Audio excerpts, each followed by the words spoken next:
Hi everyone, just taking my time this evening. I want to relax, reflect, and again work on my next goals, which is more public speaking and trying to be more consistent.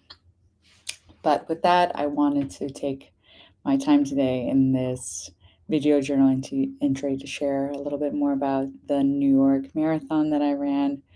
An unbelievable, magical experience of a day. I don't know if anyone has done it before or has plans to do it, but I definitely didn't think that I'd be the type of person that would want to run a marathon, but I did. The reason why I decided to run the New York City Marathon is because 8 months ago, over the breakfast table in Columbia, I locked eyes with a person, another traveler, who told me he chooses one hard thing a year.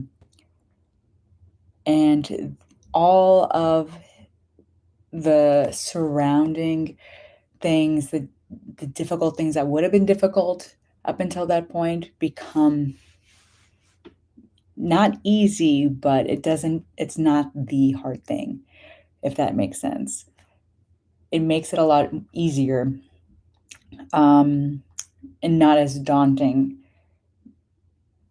and you're just constantly expanding yourself. And so I thought that was very interesting. So I decided to reach for the stars a little bit and do the marathon, even though I'd never done the marathon before or considered myself a runner or ever really pushed myself in that way.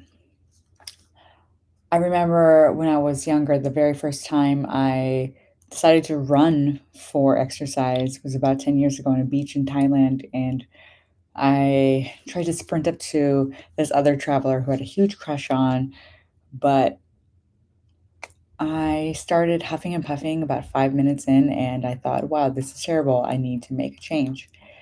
And it was 10 years ago, and the change has been slow. But what I've realized was probably more important. If you have a goal or if you have something that you want to attain, you have to look for the people that already have those habits or have that lifestyle. Surround yourself with those kinds of people.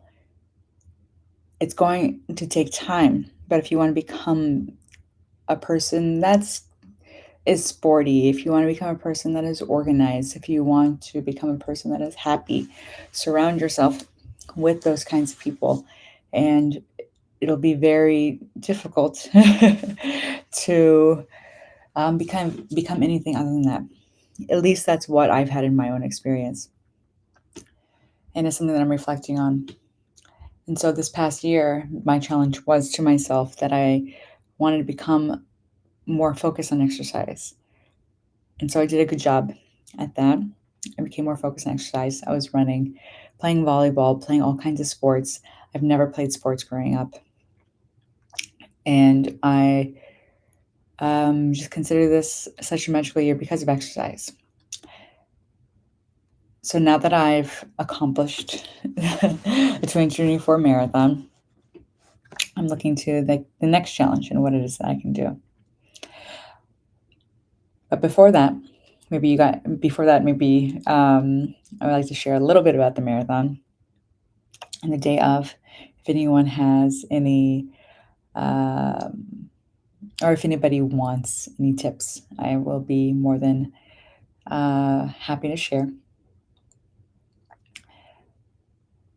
The day of prep or the leading up to it, they're two completely different things. And for me, because I get bored really easily, I get tired really quick.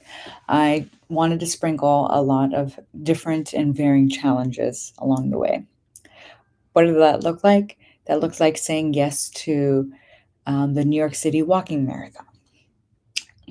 It looked like finding a sprint triathlon and doing cross training. It looked like saying yes to doing the half marathon, even though I didn't sign up for it. And so I woke up the next day and just did a half marathon without even training. These are things that I personally know that I can push myself towards. So if you go with zero training, absolutely zero, I would not suggest that. But I personally love to sprinkle in a little bit of magic and a little bit of variety into my training and regime.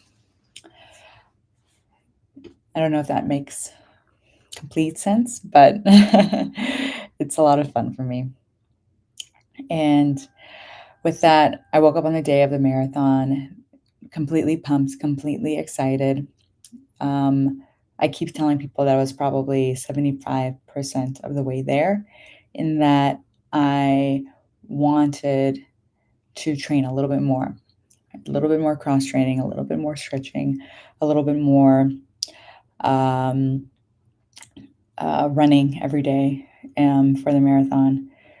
And it was just absolutely beautiful, absolutely stunning. I woke up and the colors that I chose were completely magical. The the glitter that I had on my face, absolutely gorgeous. The people that showed up for me that day, I couldn't have asked for like a better crowd. Yeah. So, and this is a little bit of a sleepy time, by the way, sleepy time conversation. But again, I want to thank you so much for supporting me. If you have supported me during the marathon, want to reflect on it a little bit more, maybe right before I start blabbering on again. But thank you again so much for your support. I'll see you later.